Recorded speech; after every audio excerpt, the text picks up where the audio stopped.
जय श्री ओम नमः सिद्धेभ्यः। जय श्री ओम नमः सिद्धेभ्यः।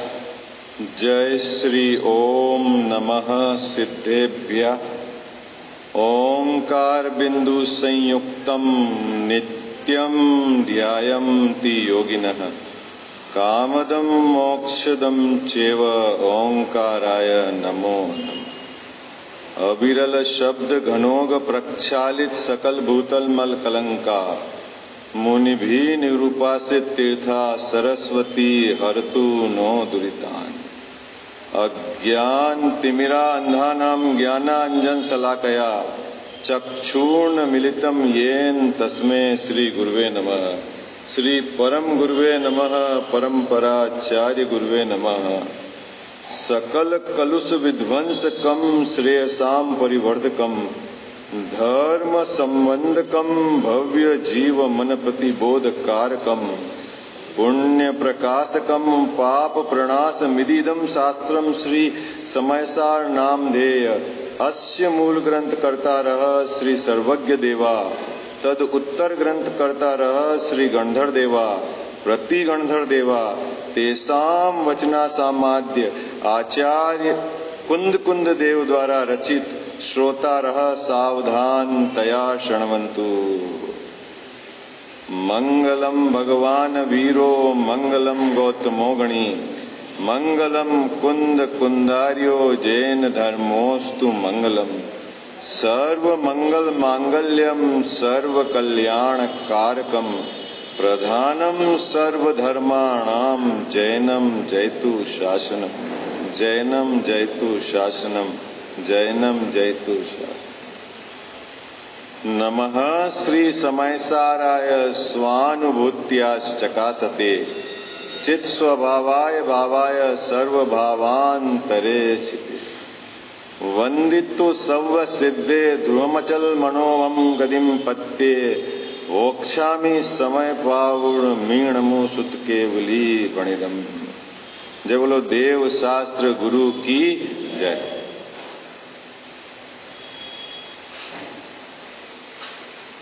आचार्य कुंद कुंद देव की सर्वोत्कृष्ट भेंट इस पंचम काल के जीव को जो है वो है समय सार विराजमान है।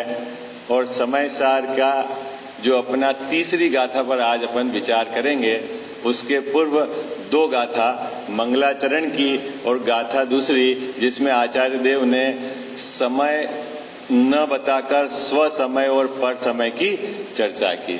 एक बार अपन गाथा का पाठ करेंगे उसके पश्चात उस पर विचार अपन क्या कहना चाह रहे हैं आचार्य देव अपन उस पर विचार करेंगे। निकालिए पेज नंबर 10 है। मैं बोलूंगा मेरे साथ साथ बोलेंगे या मैं बोलूंगा और आप उसके बाद दोहराएंगे। देखो जैसा आपको उचित लगे। एयत्तनिच्छय गदो समो सवत सुंदरो लोगे बंद कहा एयत्ते तेण विसंवादिनी होदी। हरिगीत बोले सब एक साथ।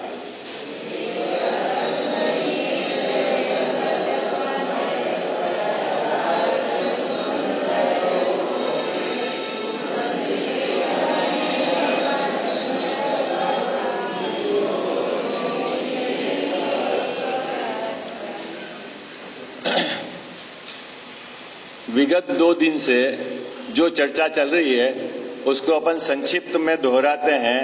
मंगलाचरण में आचार्य देव ने सभी सिद्धों को नमस्कार किया और समय सार लिखने की बात कही और केवली और श्रुत केवली के द्वारा जो कहा गया है वह समय सार में कहूंगा।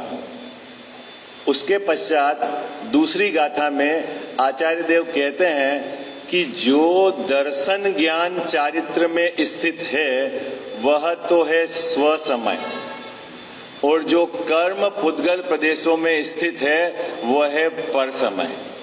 अभी गर्वित भैया समय की बात नहीं की है।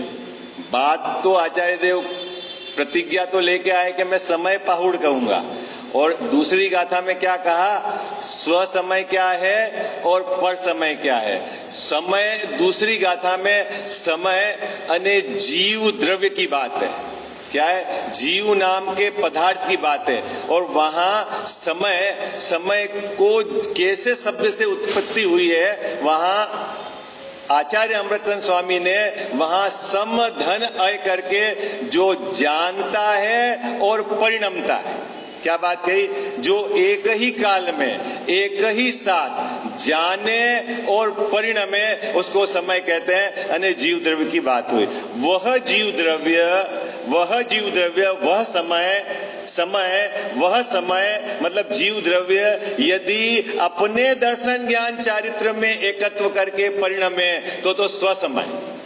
आई बात समझ, क्या वह समय, समय यानी जीव द्रव्य किसमें एकत्व करके परिणमे, अपने दर्शन ज्ञान स्वभाव में, अपने ध्रुव स्वभाव में एकत्व करके परिणमे तो स्वसमय। और किसमें, कर्म पुद्गल प्रदेशों मतलब कर्म के उदय से, निमित्त से होने वाले जो जीव के विकारी भाव है उसमें एकत्व करके परिणमे तो पर समय। ये यहां तक की अपनी बात हो गई दो गाथा में। जो कल, आज आचार्य देव कहते हैं कि एकत्व निश्चय गत समय सर्वत्र सुंदर लोक में, है ना, हरिगीत आपने पढ़ा ना, एकत्व निश्चय गत समय सर्वत्र सुंदर लोक में। ठीक है, अभी ये जो अपने पास ग्रंथ रखा हुआ है, ये ग्रंथ आचार्य अमृतचंद स्वामी की आत्मख्याति टीका है ना। इसके आधार से तो अपन विचार करेंगे ही, लेकिन जयसेन स्वामी ने इस गाथा का क्या अर्थ निकाला है, कैसे अर्थ निकाला है, वो मैं आपके सामने चर्चा करता हूं 2-5 मिनट, फिर अपन आचार्य अमृतचंद स्वामी की बात करेंगे। देखो, हरिगीत निकालो, हरिगीत हिंदी है ना, आपको सीधा पकड़ में आएगा, है ना। क्या, एकत्व निश्चय गत समय सर्वत्र सुंदर लोक में। तो जयसेन स्वामी ने यहां समय तो जीव द्रव्य ही लिया। क्या लिया, जो है ना पहली पंक्ति में समय लिया है, वो क्या लिया है, जीव द्रव्य लिया। और सर्वत्र सुंदर लोक में वह जीव द्रव्य तीनों लोक में सुंदर है। कौन सा जीव द्रव्य, जो एकत्व निश्चयगत, एकत्व निश्चयगत मतलब जिसने अपने अभेद एक स्वभाव को एकाकार करके जो अभेद रत्नत्रय रूप परिणमित हुआ, ऐसा स्वसमय वह 3 लोक में सुंदर है। आगे अर्थ निकाल लोगे ना आप। देखो भाई, बहुत सरल है, आप ऐसा नहीं बोलना कि बहुत कठिन है। निकलता है ना पंक्ति से अर्थ भैया, निकलता है ना गणित भैया। समय मतलब जीव, जीव मतलब मैं सुंदर किससे हूं, अपने कलर से, मकान से, गाड़ी से, किससे सुंदर हूं। अरे बोलो भाई, ये तो सब पुद्गल है। लोहाड़े साहब है ना, लोहाड़े साहब, पंडित साहब, वो कहते हैं जो पुद्गल पे फिदा है वो गधा है? अपनी सुंदरता किससे है? बोलो भाई, अपनी सुंदरता की, आपने सुंदरता का पैरामीटर क्या मान रखा है, ये तो बताओ आप। आचार्य देव की बात सुनो। आचार्य देव मतलब केवली भगवान के हवाले से है, कौन सा जीव जगत में सुंदर है ये तो बताओ। तो केवली भगवान कहते हैं कौन सा जीव जगत में सुंदर है, जो एकत्व निश्चयगत, जिस जीव ने अपने दर्शन स्वभाव एक उसमें एकाकार करके परिणमित हुआ, वो लोक में सुंदर है। ओ हो, अने सम्यक दर्शन ज्ञान चारित्र रूप परिणमित आत्मा ही जगत में सुंदर है। हमारी सुंदरता किससे है, बोलो भाई, किससे है नीलेश भैया सुंदरता हमारी? हमारी सुंदरता सम्यक दर्शन ज्ञान चारित्र रूप परिणमित होने में है। भाऊजी, कितनी सरल बात, बोलो नहीं, कहां कठिन है, समय सा निकलता है ना पंक्ति से अर्थ। सर्वत्र सुंदर लोक में जो जीव अपने द्रव्य स्वभाव का आश्रय लेकर अभेद रत्नत्रय रूप परिणमित हुआ है, अन्य सम्यक दर्शन ज्ञान चारित्र रूप परिणमित हुआ है, वो बाबूजी भारत में नहीं 3 लोक में सुंदर है।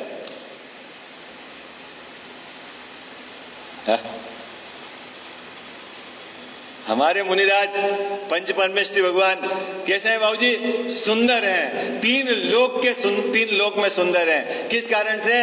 अभेद रत्नत्रय रूप परिणमित हुआ है, इसलिए सुंदर है। कनक भैया, सुंदरता का जो पैरामीटर हमने जो सेट कर रखा है, वो आज चेंज करना है अपने। आई बात समझ? हम कोई आभूषण से सुंदर नहीं, वस्त्र से सुंदर नहीं, इस शरीर के कलर से सुंदर नहीं, है ना, धन सामग्री से, उससे नहीं। किससे सुंदर है जीव? किससे सुंदर है जगत में भैया? किससे जीव सुंदर है?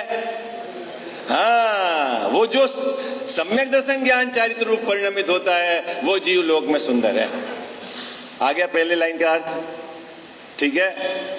ये किसकी बात चल रही है? जयसेन स्वामी ने जो तात्पर्य वृत्ति टीका लिखी, उसमें इस गाथा का अर्थ इस प्रकार किया है। आई बात समझ में? दूसरी लाइन का अर्थ किया है, क्या किया है? बंधन कथा।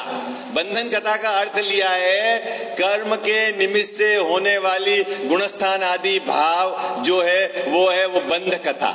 जयसेन स्वामी ने क्या लिया?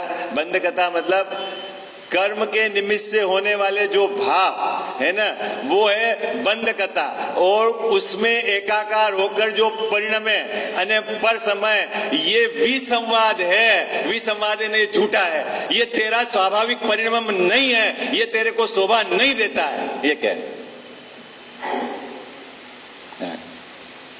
बाबूजी? अपनी शोभा किसमें है? अरे बोलो जी, हाँ जी या ना जी। किसमें है अपनी शोभा? कि हम अपने स्वभाव में एकाकार होकर परिणमे, ये हमारी शोभा है। भैया, किसमें हमारी सुंदरता है? जब हम अपने स्वभाव में एकाकार होकर अभेद रत्नत्रय रूप परिणमित होवे, ये हमारी शोभा है। कैसे परिणमित होंगे?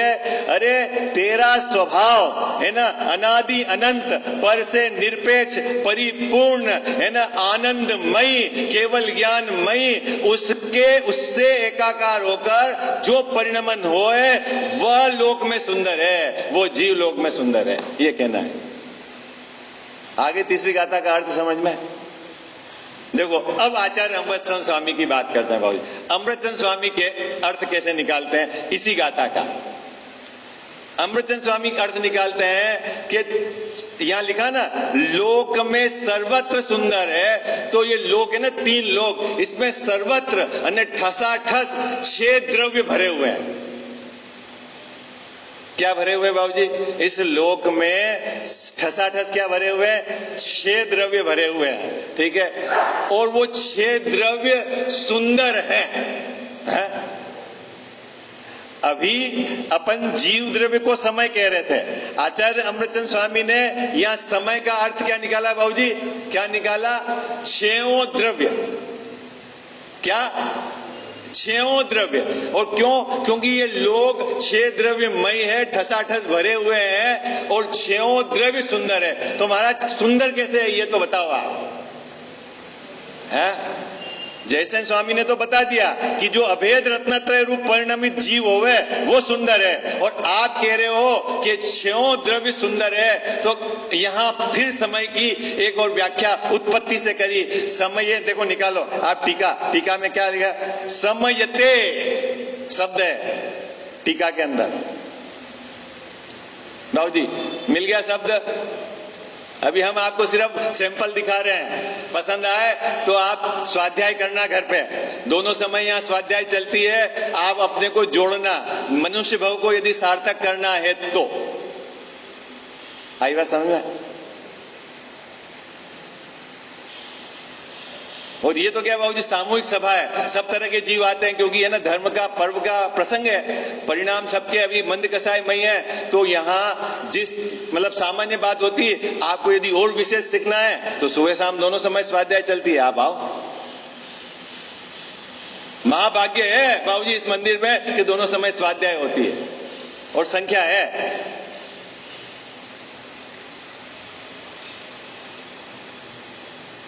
क्या क्या निकाला उत्पत्ति? समयते। समयते मतलब जो एक ही भाव को प्राप्त हो। समयते का क्या अर्थ है? जो एक ही भाव को प्राप्त हो। और उसका विस्तार, जो अपने द्रव्य गुण पर्याय जो अपने गुण पर्याय तक पहुंचता हो वो समय है। क्या निकाला अर्थ समय का है? समय का क्या दूसरी गाथा में क्या अर्थ निकाला था? जो जाने और परिणमे वो समय। अभी यहां कह रहे हैं जो अपने गुण पर्याय तक पहुंचता हो वो समय। निवेश भैया क्या अर्थ है? जो अपने गुण पर्याय तक पहुंचता हो वह समय। और छेवों द्रव्य है ना, यहां जाति की अपेक्षा 6 द्रव्य है और संख्या की अपेक्षा अनंता अनंत। सभी द्रव्य कहां तक पहुंचते हैं? अपने गुण पर्याय तक पहुंचते हैं, उनको आलिंगन करते हैं। बाबूजी प्रत्येक द्रव्य अपने गुण पर्याय को आलिंगन करता है। हो इसीलिए इस जगत में जितने भी द्रव्य हैं वो सुंदर है। आ गया, समझ में आ गया आपको? पहली पंक्ति का अर्थ जो आचार्य अमृतचंद सूरी महाराज ने निकाला, क्या निकाला है? क्या निकाला है नपेंद्र भाई साहब? है क्या? 6 द्रव्य। समय का अर्थ क्या निकाला? 6 द्रव्य। किस आधार से निकाला? कि जो एक ही भाव को प्राप्त हो, जो अपने गुण पर्याय तक पहुंचता हो। 6 द्रव्य अपने गुण पर्याय तक ही पहुंचते हैं, इसीलिए 6 द्रव्य सुंदर है। आगे बात समझ में आपको? पहली पंक्ति तो बहुत सरल है भैया, है ना? पहली पंक्ति तो बहुत सरल है, लेकिन इसकी उत्थानिका में क्या लिखा है देखो। समय की विविधता में आचार्य बाधा बतलाते हैं। मिल गई पंक्ति आपको? क्या ये 2 प्रकार का समय है, इसमें क्या बाधा आती है इस गाथा में समझाएंगे। पहली पंक्ति का अर्थ समझ में आ गया सबको? हाजी नाजी सरल है ना? समय मतलब क्या अशोक जी भाई साहब? 6 द्रव्य। 6 द्रव्य मतलब ये लोक में 6 द्रव्य ठसाठस भरे हुए हैं। उसको समय क्यों कहा? क्योंकि जो अपने गुण पर्याय तक पहुंचता है वह अपने गुण पर्याय को आलिंगन करता है, वह लोक में सुंदर है। तो सुंदर मतलब इतनी सुंदर लोक की व्यवस्था है कि एक भी द्रव्य अपने गुण पर्याय को छोड़कर किसी अन्य द्रव्य के गुण पर्याय तक नहीं जाते हैं। गरीब भैया कितनी सुंदर व्यवस्था है। जैसे अपन यहां पर अभी 200-300 लोग बैठे हुए हैं, सब अपना अपना काम अपना अपना करे तो बाबूजी क्या डिस्टरबेंस है? तो बोलो सुंदरता है कि नहीं सुंदरता है? अरे बोलो हाँ जी या ना जी है? ये व्यवस्था कैसी है प्रकृति की? अब इसका रहस्य खोलेंगे तो आपको आनंद ही आनंद आ जाएगा। बात आचार्य अमृतचंद स्वामी ने बात कहां से उठाई? कहां से बात उठाई बाबूजी? कहां से बात उठाई कि 6 द्रव्य सुंदर है। क्यों सुंदर है? कि प्रत्येक द्रव्य अपने अपने गुण पर्याय तक पहुंचता है, उनको आलिंगन करता है, उसको छोड़कर किसी को डिस्टर्ब नहीं करता, अन्य दूसरे के गुण पर्याय तक नहीं जाता। इसीलिए लोक में जितने भी द्रव्य है सब सुंदर है, क्योंकि सभी ने एकत्व निश्चय कर उनने अपनी गुण पर्याय तक ही पहुंचा है, इसलिए सुंदर है। आ गया पहली लाइन का अर्थ समझ में आपको? करेक्ट भैया? आ गया ना पहली लाइन का अर्थ? अभी देखो क्या है, मैं जो बात अभी आपसे कही है वो 4 पंक्तियों में यहाँ आचार्य देव ने कही है, मैं पढ़ देता हूं, फिर उसके बाद आगे की रहस्य की बात। यहां समय शब्द से सामान्यतया सभी पदार्थ कहे जाते हैं, क्योंकि व्युत्पत्ति के अनुसार समयते अर्थात एक ही भाव से एकत्व पूर्वक अपने गुण पर्याय को प्राप्त होकर जो परिणमन करता है सो समय है। आई बात समझे आपको? इसीलिए धर्म अधर्म आकाश काल पुद्गल और जीव द्रव्य स्वरूप लोक में सर्वत्र जो कुछ जितने जितने पदार्थ हैं वे सभी निश्चय से वास्तव में एकत्व निश्चय को प्राप्त होने से ही सुंदरता को पाते हैं। आ गई ये? यहां तक बात समझ में आ गई आपको? अभी सुंदरता क्यों? कि आपस में मिलते ही नहीं बाबूजी। मिलावट है सो गड़बड़ी है। मिलावट को कहते हैं संकर। है ना, मिलावट। दो मिल जावे तो डिस्टरबेंस। इतने जितने अनंत जीव, अनंता अनंत पुद्गल, धर्म अधर्म, आकाश काल, और ये लोक में ठसाठस भरे हैं, एक ही क्षेत्र में सभी हैं, उसके बावजूद भी एक भी द्रव्य अपने गुण पर्याय को छोड़कर कहीं दूसरे के गुण पर्याय को नहीं छूता, उसमें नहीं जाता। इसलिए आपस में कोई मिलावट नहीं है, इसलिए यह लोक की व्यवस्था सुंदर है। गणित भैया, कितनी सुंदर व्यवस्था है। किसने बनाई है? बाबूजी किसने बनाई? हाँ, अपनी यहां बनी बनाई नहीं है, ये तो बनी बनाई है। एक भी द्रव्य को नया बनाया नहीं जा सकता और एक भी द्रव्य का नाश नहीं होता। आई बात समझ? गणित भैया, एक भी द्रव्य का उत्पत्ति नहीं होती, जितने हैं उतने ही है। आई बात समझ? सरल बात, यहां तक बात। अब आगे देखो, वे सब पदार्थ, कौन सा पदार्थ? छयों द्रव्य अपने द्रव्य में अंतर्मग्न। किसमें बाबूजी? अपने द्रव्य में, है ना। मेरे द्रव्य में जो अंतर्मग्न, आई बात समझ में? मेरे द्रव्य में जो अंतर्मग्न, जो भी धर्म है, कितने धर्म है? अनंत धर्म है मुझ में, है ना।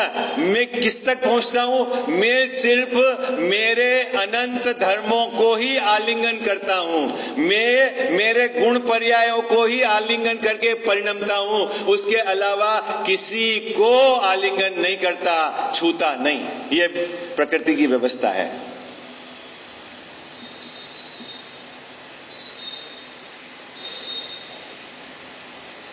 सभी पदार्थ अपने द्रव्य में अंतर्मग्न रहने वाले अनंत धर्मों के चक्र को चुंबन करते हैं, स्पर्श करते हैं। तथापि ऐसा होने पर भी क्या वे परस्पर एक दूसरे को स्पर्श नहीं करते?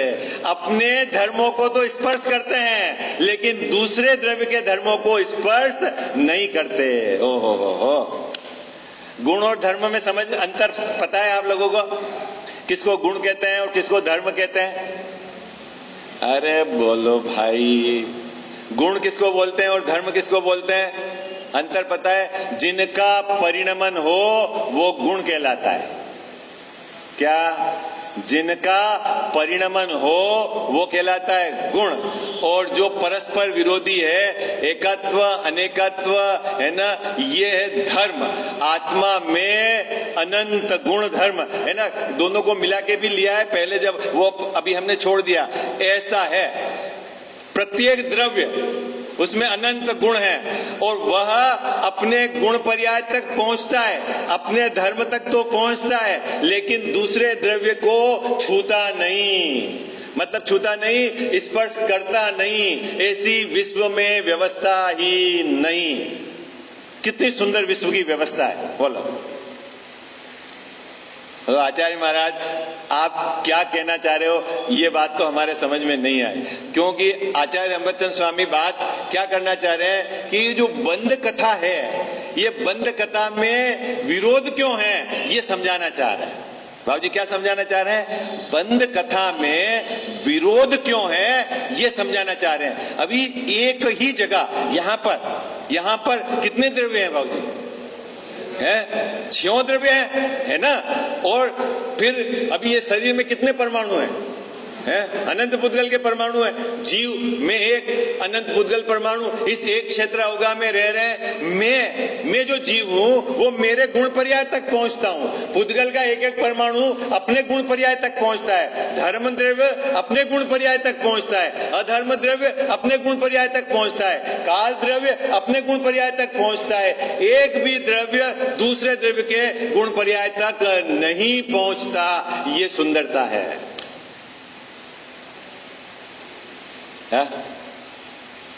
अब ये थोड़ा सा आपको लग रहा होगा यहाँ क्या, मैं और इसको तीखा करता हूँ।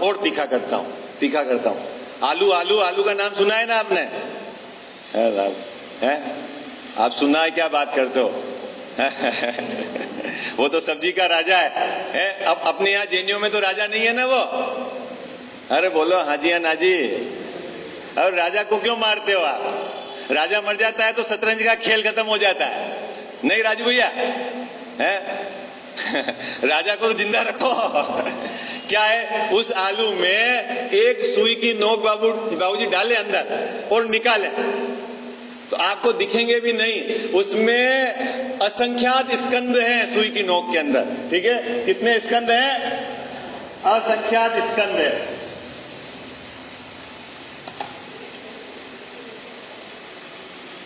स्कंद, अंडर, आवास, पूर्वी, फिर शरीर।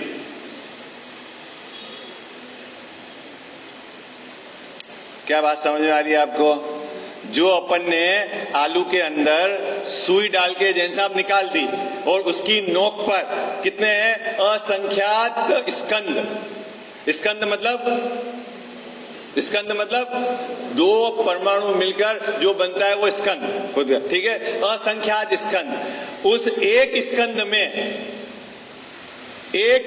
में असंख्यात लोक प्रमाण अंडर, उस एक अंडर में असंख्यात लोक प्रमाण आवास, उस एक आवास में असंख्यात लोक प्रमाण पूर्वी, एक पूर्वी में असंख्यात लोक प्रमाण शरीर, और एक शरीर के आश्रय से कितने अनंत जीव रहते हैं।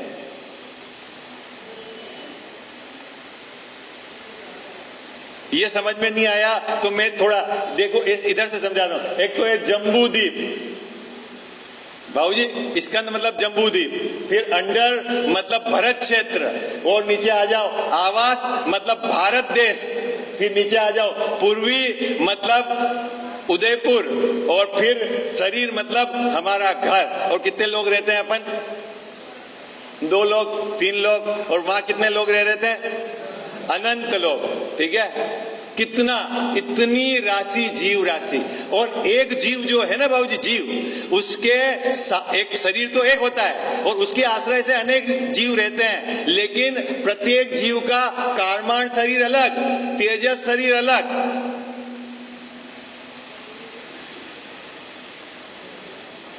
एक ये जरूर बात जनरली आती है कि साहब आप ये त्याग की बात नहीं कर।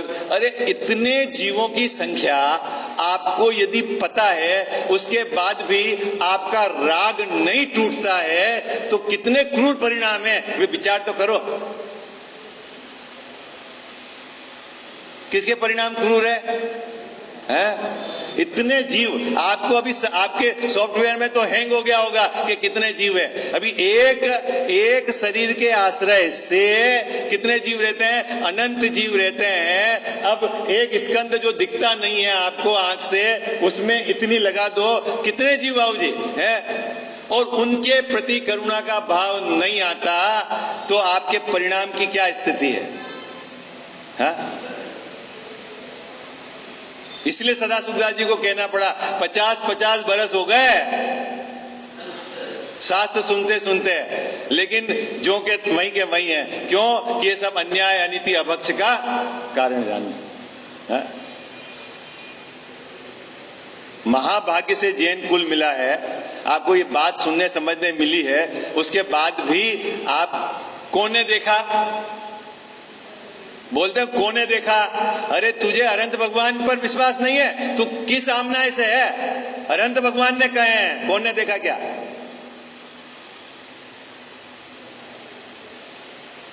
ये तो एक पक्ष हो गया चरणान योग का। मुझे दूसरी बात बतानी थी। यहां एक शरीर, उसके आश्रय से कितने जीव रहते हैं? अनंत जीव रहते हैं। एक एक जीव का क्या कारमान शरीर और तेजस शरीर, इतने जीव रहने पर भी प्रत्येक जीव शरीर के परमाणु सब अपने अपने गुण पर्याय तक पहुंचते हैं, एक दूसरे को आलिंगन नहीं करते हैं। ये सुंदरता है।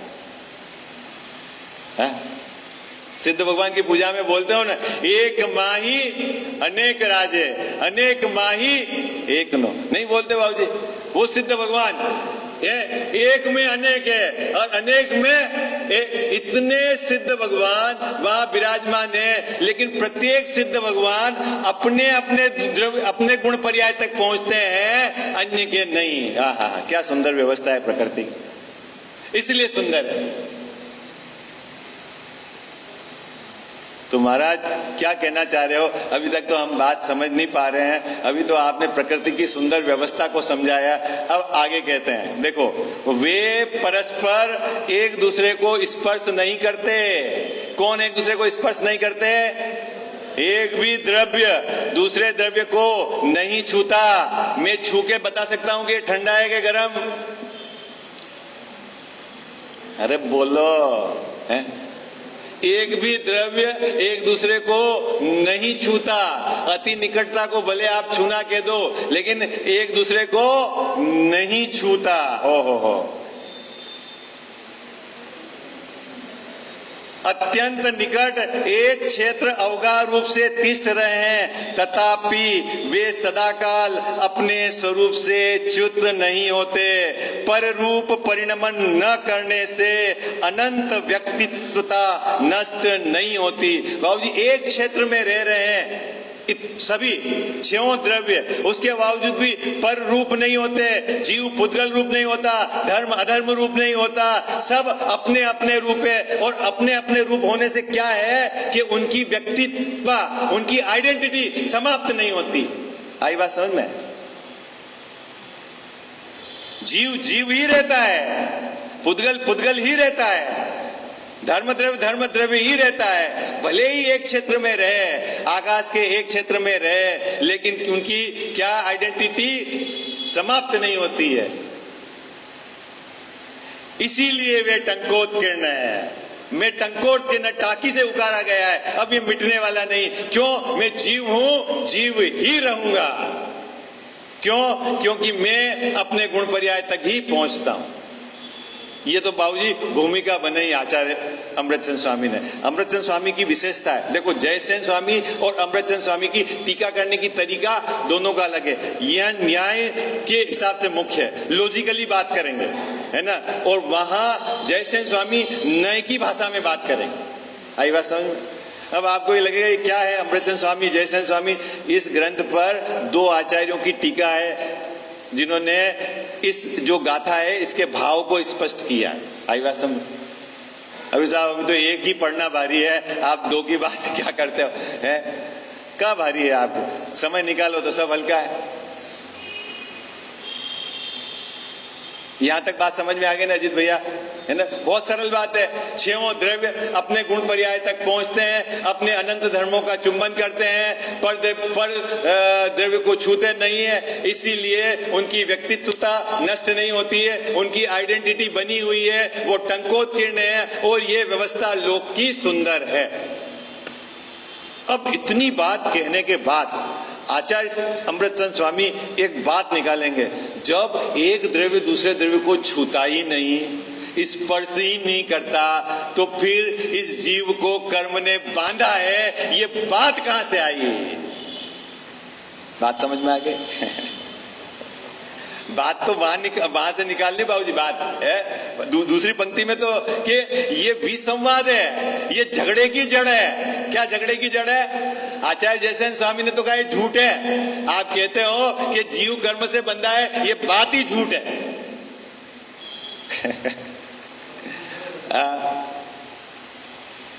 क्या गरीब भैया लॉजिक समझे आप? देखो, अध्यात्म का ग्रंथ पढ़ रहे हैं, है ना, तो बिल्कुल उसकी धारा में बैठना है, बात बराबर समझनी है। यही बात पकड़ में आई?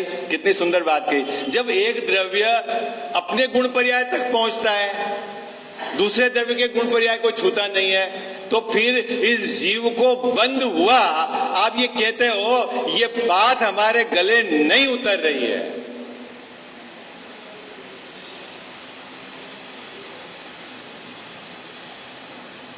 अभी इसके अंदर बाबूजी ऐसा कोई वो त्रिकाल ध्रुव स्वभाव की बात नहीं की। अभी तो द्रव्य क्षेत्र काल भाव वाला द्रव्य ही लिया है, क्योंकि गुण पर्याय वाला द्रव्य लिया है यहां पर। आई बात समझ में आपको? कितने लोगों को समझ में आ रही है बात है? अब बहुत दिनों का ये आग्रह, बहुत कठिन विषय, कहाँ कठिन है? बात समझ में तो आए क्या कहना चाह रहे हैं अजीत भैया।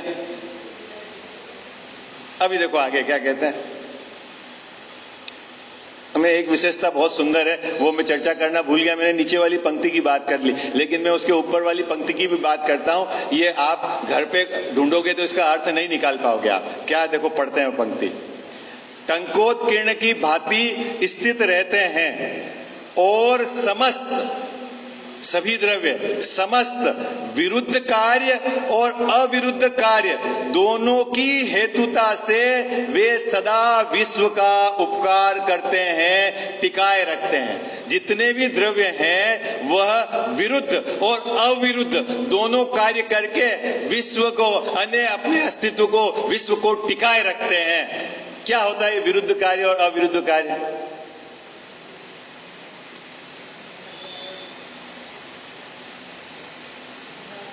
है ना? ये पंक्ति, इस देखो टंकोत्कीर्ण का अर्थ तो समझ में आ गया, टांकी से उकारा गया है, मतलब वह पररूप होता ही नहीं, मिलते ही नहीं, तो उसका अपनी एक व्यक्तित्वता है, वो उसकी एक आइडेंटिटी है, वो कभी समाप्त नहीं होती है, वो टांकी से उकारी गई। ये पहली पंक्ति का तौर। दूसरी पंक्ति में जो बात ये कही है कि वह विरुद्ध और अविरुद्ध दोनों कार्य करते हुए भी इस विश्व को टिकाए रखता है। समस्त द्रव्य, विरुद्ध मतलब परस्पर विरुद्ध कार्य, मतलब उत्पाद व्यय। विरुद्ध को क्या लेना यहां पर? उत्पाद व्यय।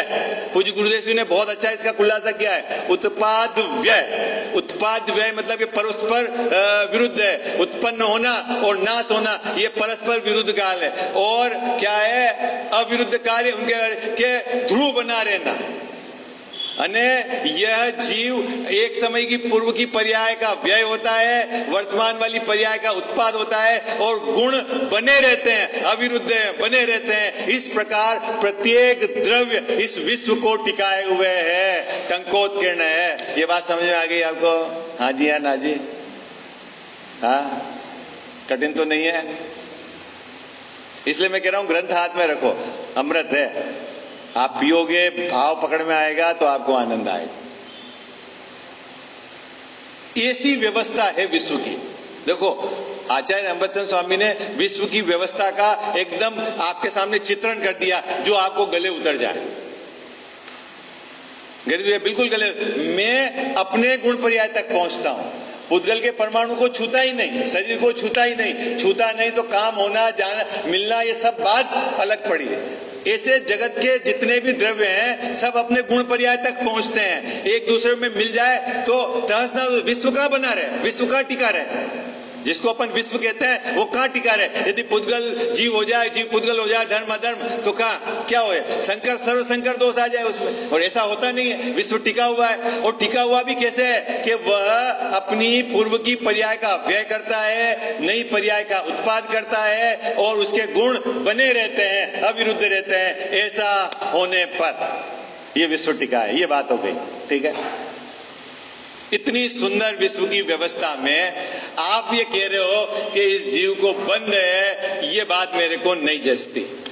क्यों? कि एक द्रव्य दूसरे द्रव्य को छूता नहीं तो कौन किसको बांधे?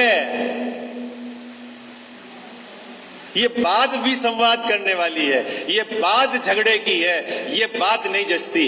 ये अर्थ निकाला आचार्य अमृतचंद स्वामी। देखो अब आगे। अरे हाँ जी, बोर तो नहीं हो गए आप? बात पकड़ में तो आ रही है? हाँ जी या ना जी? है, सुबह का समय है। अभी देखो आगे क्या। इस प्रकार सर्व पदार्थों का भिन्न भिन्न एकत्व सिद्ध होने से, क्या कह रहे हैं गरीब भैया? लॉजिक। हर पदार्थ का भिन्न भिन्न एकत्व है। जीव का अपना एकत्व है, पुद्गल का अपना एकत्व है, धर्म का अपना एकत्व है। जीव अपने एकत्व ने गुण पर्याय को एक ही भाव लेकर परिणमता है, पुद्गल अपने एक ही भाव लेकर परिणमता है। ऐसा होने पर जीव नामक समय को, जीव नामक पदार्थ को बंद की कथा से ही विसंवाद, आपत्ति है, ये झगड़ा है कि जीव बंद गया। ये बात मेरे समझ में नहीं आती। अरे बोलो, जीव बंधा है कि नहीं बंधा है?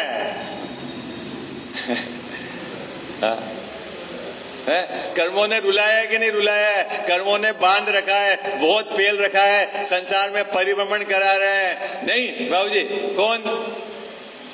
यहां आचार्य देव कह रहे हैं कि ये बात झगड़े की है। आपको लग रहा है झगड़ा? हाँ, बोलो ना। हाँ,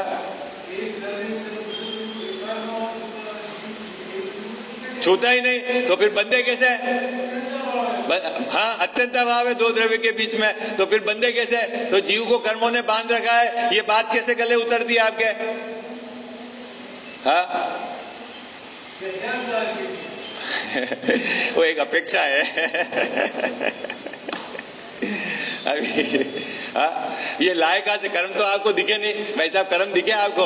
आपने अपने को कर्म से बंधा हुआ माना है तो कोई आपने आगम पड़ के माना है ना, वो बात तो है ना। लेकिन अभी यहां देखो, आचार्य अमृतचंद स्वामी जिस बात को बताते हैं कि ये अबंध स्वभाव है तेरा, है और कर्म से बंधा नहीं है, ये बात तो जो कर्म से बंध की कथा कहता है ना, बंध की कथा है ना, ये बंध की कथा ही झगड़े की जड़ है।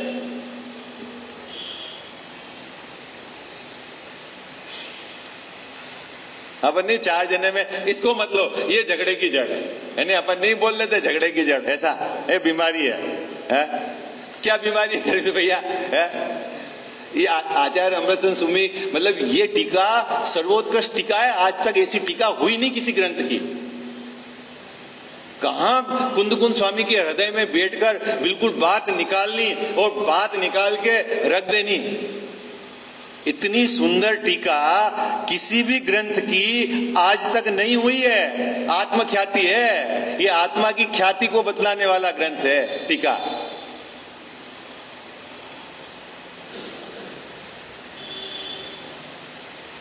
पंक्ति समझ में आ गई? हाँ जी है ना जी, निश्चल बात पकड़ में आ गई। सभी द्रव्य अपने गुण पर्याय तक पहुंचते हैं, उन्हीं का चुंबन करते हैं, दूसरे को छूते नहीं है। ये प्रकृति की सुंदर व्यवस्था है। ऐसा होने पर आप जीव नामक द्रव्य को कर्म ने बांधा है, ये बंधा हुआ है, ये बंध की कथा करते हो, ये कथा ही झगड़े की है,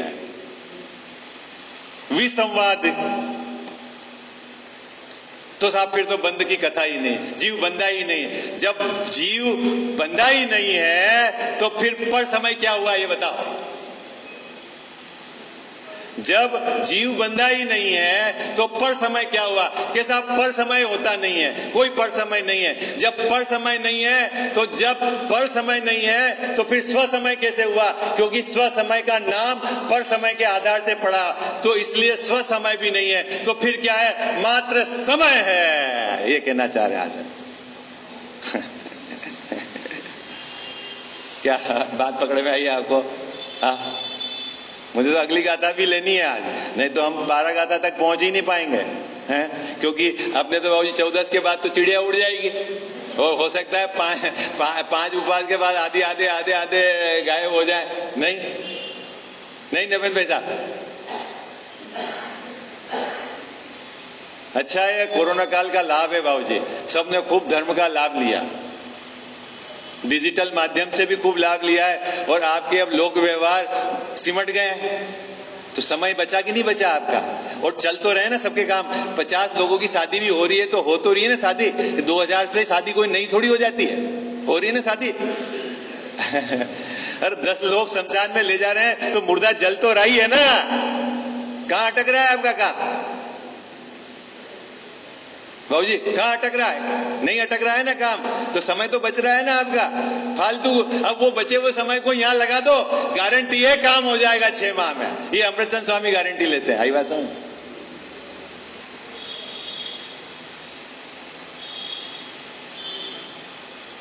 गरीब भैया, क्या अमृतचंद स्वामी ने क्या बात कही? क्या बात कही कि ये पर समय जीव कर्म से बंधा है, बंधा है, ये बात ही भी संवाद पैदा करने वाली है, ये झगड़े वाली है, ये जच नहीं रही है। तो ये जच नहीं रही है तो ये दो प्रकार के आपने जो समय बताया ना, स्व समय और पर समय, ये पर समय बैठ नहीं रहा है। जब पर समय नहीं बैठ रहा है तो स्व समय कैसे कहें, क्योंकि स्व समय पर के सामने नाम रखा स्व, तो समय समय ही है। ये है, ये एकत्व जीव को सुंदर है, ये कहना चाह रहे। आई बात समझ? पढ़ दूं मैं पंक्ति? हाँ। इस प्रकार सर्व पदार्थों का भिन्न भिन्न एकत्व सिद्ध होने से जीव नामक समय को बंध की कथा से ही विसंवाद की आपत्ति आती है। तो फिर बंध जिसका मूल है, ऐसा जो पुद्गल कर्म के प्रदेशों में स्थित होना वह जिसका मूल है, ऐसा पर समय पना, उससे उत्पन्न होने वाला द्विविध पना उसको कहां से हो। इसीलिए समय के एकत्व का होना ही सिद्ध होता है। समय तो एकत्व ही है। क्या आपने बोला था कि ये जीव जब पुद्गल के प्रदेशों में स्थित होता है तब पर समय स्थित कहां होगा? वो तो अपने गुण पर्याय को में रहता है, तो पुद्गल के प्रदेशों में कहां स्थित होगा? इसलिए पर समय नहीं होगा। पर समय नहीं होगा तो स्व समय है। स्व समय तो वो नाम स्व क्यों? वो तो समय ही है। वो तो अपने एक देखो अपने गुण पर्याय रूप में रहकर परिणमता है जो समय। यही सुंदर है लोग। हाजी या नाजी, समझ में आ गई बात? अरे हाजी या नाजी बोलो, आ गई? तो अपन अगली गाथा पे चलते हैं। अगली गाथा में जोरदार बात है। क्या जोरदार बात है? क्या इस जीव ने बाबूजी काम भोग बंधन की कथा तो सुनी है, परिचय है, अनुभव है, मास्टर है, मास्टर आचार्य है। किसमें?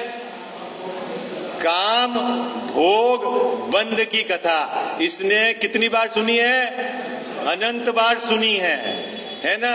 फिर उसको परिचय है और उसको अनुभव भी है। किसका? काम भोग बंध की कथा का उसको परिचय भी है। लेकिन एकत्व विभक्त आत्मा, जिस एक आत्मा, बंध से रहित आत्मा, परिपूर्ण आत्मा, उसकी बात इसने आज तक न सुनी, न उसको परिचय है और न ही उसको अनुभूति है। और आचार्य कुंद देव, जिस जीव ने अनादि से आज तक ये बात नहीं सुनी, इस काम को सुनाने का बेड़ा लिया है, ये प्रतिज्ञा ली है कि मैं अब उस एकत्व विभक्त आत्मा को बताऊंगा। ये अगली 5वीं गाथा में कहें, मैं अब जो तुमने सुनी है अनादि से, उसके बावजूद भी आपका कुछ काम नहीं हुआ है, अब मैं जो बात सुनाऊंगा वो निश्चित तेरे को संसार समुद्र से पार कर देगी। अभी 2 गाथा की भूमिका बन गई है। अभी गाथा पढ़े अपन, बोलो, निकालिए पेज नंबर 12। नहीं, इसी में गाथा 11 में है। संस्कृत है, मैं एक बार उच्चारण करूंगा, आप वापस उसका उच्चारण करना है ना। उसके पश्चात साथ में पूरी गाथा एक साथ पढ़ेंगे। शुद्ध परिचिदानुभूदा,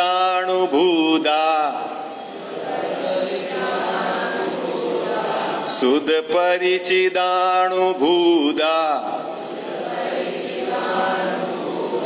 सर्वस्व विकाम भोग बंध कहा,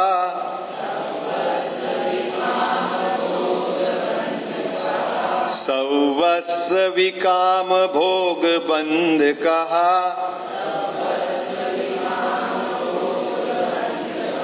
एयत सुवलंभो, एवत् सुवलंभो,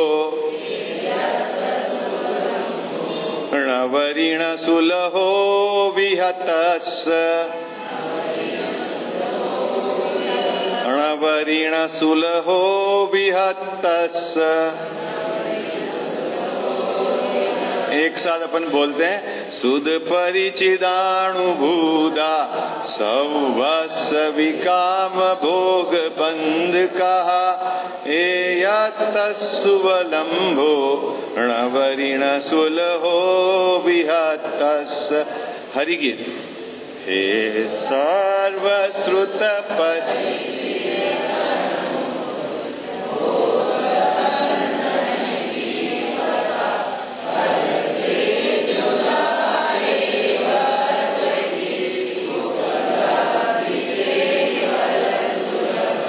उत्थानिका इसके ऊपर हरिगीत के ऊपर लिखी उत्थानिका। अब उस एकत्व की असुलभता को बतलाते हैं। मतलब जो एकत्व विभक्त आत्मा, जो एक आत्मा, अखंड आत्मा, उसकी असुलभता, मतलब उसकी बात आपको अनादि से सुनने को नहीं मिली, ये बात इस गाथा में बताएंगे। आई बात समझ में? देखो अब इसका अपन गाथार्थ पढ़ते हैं। गाथा का अर्थ पेज नंबर 12। सर्वलोक को, किसको बाबूजी? सर्वलोक को काम भोग संबंधी बंध की कथा तो सुनने में आ गई है, परिचय में आ गई है और अनुभव में भी आ गई है, इसीलिए सुलभ है। सुलभ है मतलब इजी मिल रही है, अवेलेबल है ना। आप अभी बोलते हैं ना, पहले तो कितनी दिक्कत थी, अब तो हर चीज यहाँ पे इजी मिल रही है ना। पुराने जमाने वाले बात कहते हैं, पहले तो पानी लाना पड़ता था तो कुएं से लाना पड़ता था बाबूजी, या नदी थी तो झारी खोदते फिर कटोरी से भरते, और अब सुलभ है। सुलभ है मतलब आपके तो बिल्कुल वहां आ गया है, किचन के अंदर स्विच दबा हुआ है ना।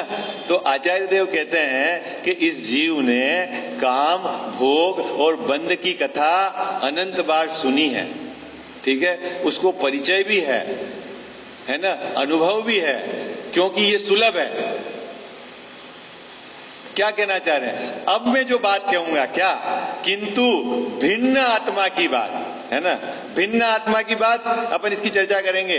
एकत्व विभक्त आत्मा की बात है ना, भिन्न आत्मा की बात, इस भिन्न आत्मा की बात है ना।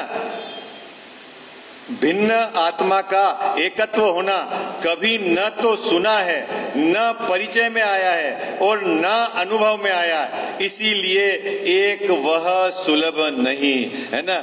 ये जो एक न्यायिक भाव की बात कहेंगे, एकत्व विभक्त आत्मा की बात कहेंगे, बाबू जी ये सुलभ नहीं है।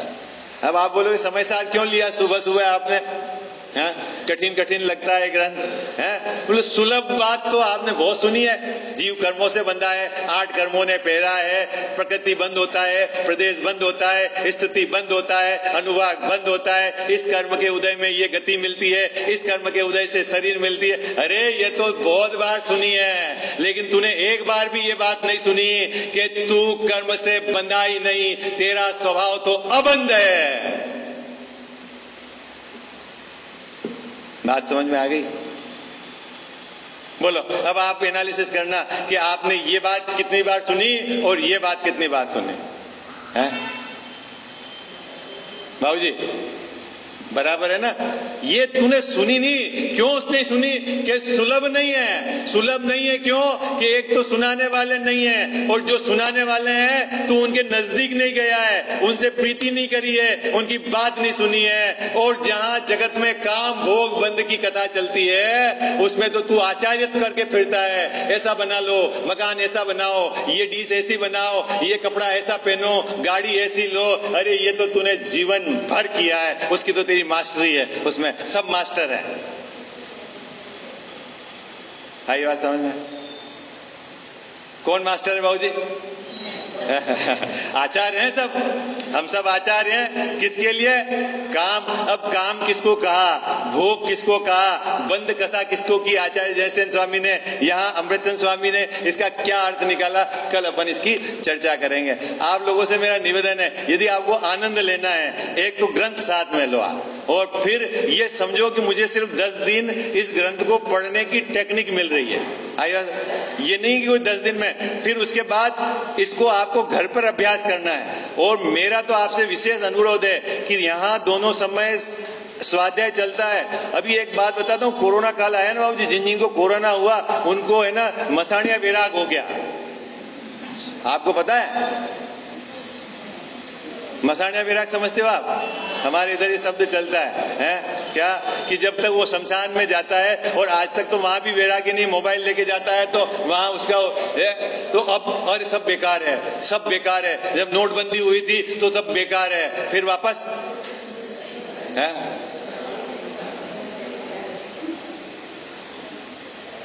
हाँ, वापस वहां का वहां आ गया ना।